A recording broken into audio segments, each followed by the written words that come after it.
का मैं बहुत बहुत स्वागत करता हूं अपने ग्रुप में। और आज हम बात करेंगे कि आप स्वयं से अपना ड्राइविंग लाइसेंस कैसे बनाएं, वो भी मोबाइल से। तो उसके लिए आपको अपने मोबाइल में ब्राउज़र जो भी है आपके पास प्रेफर कीजिए गूगल क्रोम ब्राउज़र को ओपन कीजिए और आप जिस भी स्टेट से बिलोंग करते हैं उस स्टेट की वेबसाइट को, आप उस स्टेट के आरटीओ को या उस स्टेट के ट्रांसपोर्ट की वेबसाइट को आप सर्च कीजिए। जैसे हम एमपी ट्रांसपोर्ट की वेबसाइट को लेते हैं, एमपी ट्रांसपोर्ट या एमपी आरटीओ, आप कुछ भी एक सर्च कीजिए। जैसे आप एमपी ट्रांसपोर्ट या एमपी आरटीओ सर्च करेंगे, आपको एक वेबसाइट ओपन होगी। उस वेबसाइट में आपको उसको थोड़ा जूम कर लीजिए, उस पर देखिए आप एमपी ट्रांसपोर्ट वेबसाइट लिखा है, ई सेवा होम लिखा है, तो ई सेवा होम पर आप क्लिक कीजिए। जैसे आप ई सेवा होम पर क्लिक करेंगे आपको लाइसेंस अपॉइंटमेंट सिस्टम दिखेगा, लाइसेंस अपॉइंटमेंट सिस्टम पर क्लिक कीजिए। दोस्तों, मैंने भी अपना लाइसेंस स्वयं से इसी प्रकार से अप्लाई किया था, लर्निंग लाइसेंस, उसके बाद मेन लाइसेंस भी इसी प्रकार अप्लाई किया है और मैंने खुद से बनवाया है, इसलिए मैं आपको ये प्रोसेस बता रहा हूँ। और मैं जितने वीडियो आपको बताता हूँ मैं स्वयं अप्लाई करके फिर आपको बताता हूँ। अब यहाँ पर आपको लर्निंग लाइसेंस पहली बार बनवा रहे हैं तो इसमें आपको न्यू लाइसेंस पर क्लिक करना होगा। अगर आप ड्राइविंग लाइसेंस बनवा रहे हैं तो ड्राइविंग लाइसेंस के लिए अलग से प्रोसेस है, तो वो हम बाद में बताएंगे। अभी लर्निंग लाइसेंस के लिए आपको आरटीओ सिलेक्ट करना होगा। तो आरटीओ जो भी आप जिस ज़िले से बिलोंग करते हैं, जो आपका मेन एड्रेस है, जो आपका परमानेंट एड्रेस है, आधार कार्ड में जो एड्रेस दर्ज है वहाँ से आप अप्लाई कीजिए। तो वो अगर आपके आधार कार्ड में एड्रेस परमानेंट एड्रेस नहीं है तो आप चाहे अगर कहीं और रह रहे हो तो आप अपने आधार कार्ड में जो एड्रेस है वहाँ से अप्लाई करेंगे तो ज़्यादा सही रहेगा। मान लीजिए रतलाम आरटीओ मैंने सेलेक्ट कर लिया है। जैसे आप आरटीओ की वेबसाइट सेलेक्ट कर लेते हैं, अब आपको एक न्यू पेज ओपन होगा जिसमें आपको अपॉइंटमेंट और अपनी डेट और टाइम सिलेक्ट करना है, यानी कि आप किस तारीख को उस आरटीओ में अपना अपॉइंटमेंट फिक्स कर रहे हैं। तो आप जब फ्री हैं, जिस तारीख को आप फ्री हैं या जिस समय आप फ्री हैं वो वाली डेट आप सिलेक्ट कर सकते हैं। आप आगे कम से कम 7 दिन पहले से आप जो है स्लॉट बुक कर सकते हैं। तो देखिए इस प्रकार से यहाँ पे तारीख दिख रही है एक साइड समय दिख रहा है। तो आप देखिए कुछ अपॉइंटमेंट तो बुक हो चुके हैं तो वो आप नहीं कर सकते हैं, इसके अलावा जो बचे हैं स्लॉट वो आप बुक कर लीजिए। जैसे मान लीजिए 6 तारीख में, 7 तारीख में, 8 तारीख में स्लॉट खाली है, मान लीजिए हम 8 तारीख में स्लॉट ले लेते हैं। तो 8 तारीख में हमने ये जो है 11:50 से 12:30 वाला स्लॉट ले लिया है। इसके बाद आपको नेक्स्ट पर क्लिक करना है। जैसे आप नेक्स्ट पर क्लिक करेंगे आपको अपना नेम, मिडिल नेम और लास्ट नेम, इसके अलावा आप अपने रिलेशनशिप यानी कि सन आप, डॉटर आप, वाइफ आप, जो भी आप सिलेक्ट करना है, फिर उनका नाम, इसके अलावा आप अपना जेंडर, ईमेल एड्रेस जरूर रखिए क्योंकि ईमेल पर आपके फॉर्म आएगा, प्रिंट आउट आएगा, तो ईमेल आईडी बना लीजिए।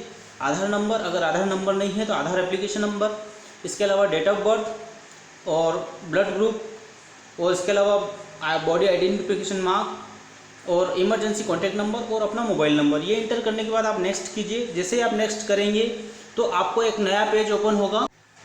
देखिए ये जो नेक्स्ट पेज ओपन हुआ है, यहाँ पर अब जो सेकंड पेज, जैसे कि आपने फर्स्ट पेज में अपनी एंट्री डिटेल फिल कर दी है, आरटीओ सिलेक्ट कर लिया है, स्लॉट बुक कर लिया है, सेकंड में आपका नाम वगैरह एड्रेस, तो थर्ड में आपका एड्रेस डिटेल दर्ज करना है, जो भी आपका जिस एड्रेस पे आपको आधार कार्ड में दर्ज है, क्योंकि एड्रेस प्रूफ भी मांगा जाता है, तो वो एड्रेस आप यहाँ पर दर्ज कर दीजिए।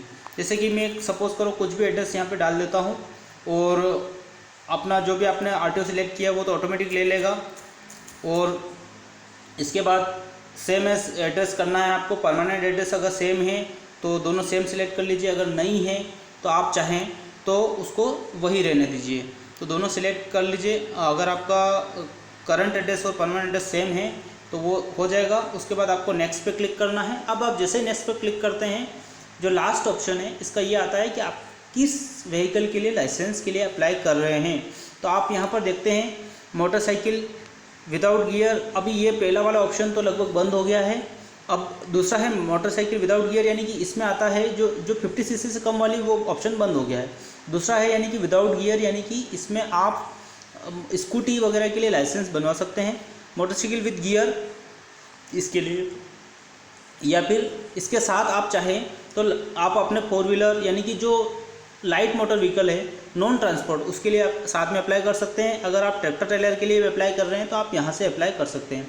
जितने भी कैटेगरी आप सिलेक्ट करेंगे उनका पर 150 रुपये चार्ज इंक्लूड होता जाएगा। यानी कि मैंने 3 कैटेगरी अगर सिलेक्ट करी है तो 150, 300 और 450 रुपये तो ये इसका चार्ज हो गया, प्लस 75 के लगभग जो है टेस्ट की फ़ीस हो जाएगी, प्लस जो टैक्स है गवर्नमेंट टैक्स भी लेती है इस पर।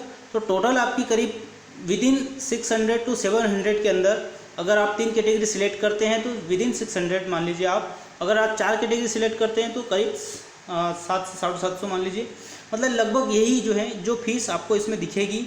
और इसको आपको सबमिट कर देना है। जैसे आप सबमिट करेंगे आपको ये पूछा कि आप RTO पे 30 मिनट पहले आप अपॉइंटमेंट डेट पर पहुंच जाएंगे।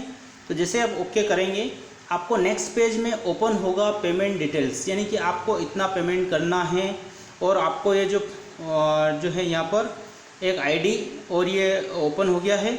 अब आपको ये जो है यहाँ पर देखिए, मैंने जैसा बोला था एप्लीकेशन फ़ीस 50 रुपये है और आपने 3 कैटेगरी सिलेक्ट करी इसलिए 450 रुपये। ऑनलाइन पेमेंट अगर आप करते हैं तो 27 रुपये, वेब सर्विस 36 रुपीज़, GST जो चार्ज वगैरह लग रहा है ऐसे करके ये 574 रुपये फ़ीस इसकी हो गई है। और ये जो फ़ीस है आप ऑनलाइन पेमेंट कर सकते हैं। आप यहाँ पर देख रहे हैं। अब आपको ऑनलाइन MP ऑनलाइन या SBI या जिससे भी आपको सिलेक्ट करना है वो यहाँ से आप सिलेक्ट कर लीजिए। और MP ऑनलाइन भी सिलेक्ट कर लें तो आप MP ऑनलाइन के थ्रू भी, यानी कि डायरेक्ट उसमें credit card, debit card, ATM card से पेमेंट कर सकते हैं। SBI या SBI की नेट बैंकिंग और अपने अदर जो भी सोर्सेज है आपके पास ATM कार्ड, डेबिट कार्ड, उससे आप पेमेंट कर सकते हैं। तो जैसे ही आप यहाँ पर पेमेंट पे जाएंगे आपको देखिए यहाँ पर नेट बैंकिंग का ऑप्शन आ गया है SBI में। तो आपके पास अगर स्टेट बैंक की नेट बैंकिंग है तो उससे आप पेमेंट कर सकते हैं। अगर SBI की नेट बैंकिंग आपकी नहीं है, किसी और की है, तो आप उसके थ्रू पेमेंट कर सकते हैं। अगर नहीं है तो आप चाहें तो MP ऑनलाइन के थ्रू भी पेमेंट कर सकते हैं, यानी MP ऑनलाइन के थ्रू आप अप्लाई कर सकते हैं या अपने स्वयं से आप पेमेंट MP ऑनलाइन की ID बनाकर आप पेमेंट कर सकते हैं।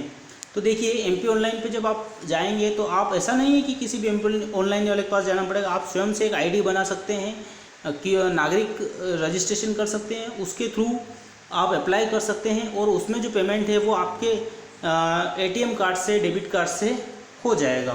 तो पेमेंट करने के बाद आपको एक प्रिंट आएगा और प्रिंट लेने के बाद आपको जो है नेक्स्ट पेज पर क्लिक करना है। कुछ प्रिंट इस टाइप से आएगा, मैं आपको अभी बता देता हूँ। तो देखिए ये आपको प्रिंट, जैसा कि ये मेरे को जो प्रिंट मिला था वो इस प्रकार से मैं आपको दिखा रहा हूँ।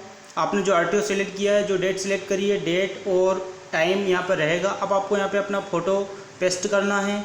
इसके अलावा आपने जो डिटेल भरी वो ऑटोमेटिक इसमें आ जाएगी। मैंने 3 कैटेगरी के लिए अप्लाई किया था, LMV tractor trailer, LMV non transport, motorcycle without gear और विद गियर, दोनों चारों के लिए अप्लाई किया था।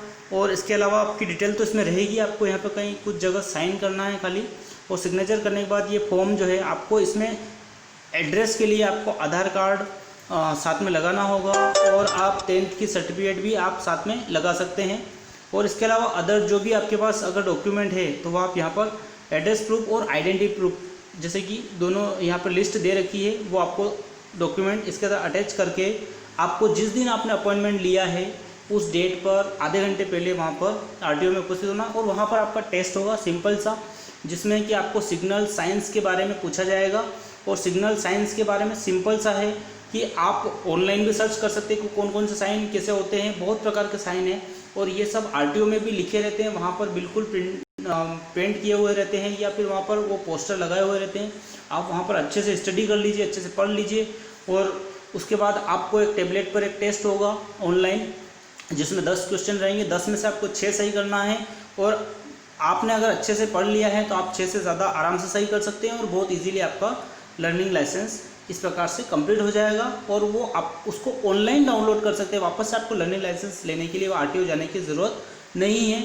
और उसको डाउनलोड करने के बाद आप वापस से 1 महीने बाद अपने मेन लाइसेंस के लिए आप अप्लाई कर सकते हैं। वैसे लर्निंग लाइसेंस 6 महीने तक वैलिड रहता है, आप 6 महीने तक के बीच में समय में भी कभी भी अप्लाई कर सकते हैं। तो आज के लिए इस वीडियो में इतना ही।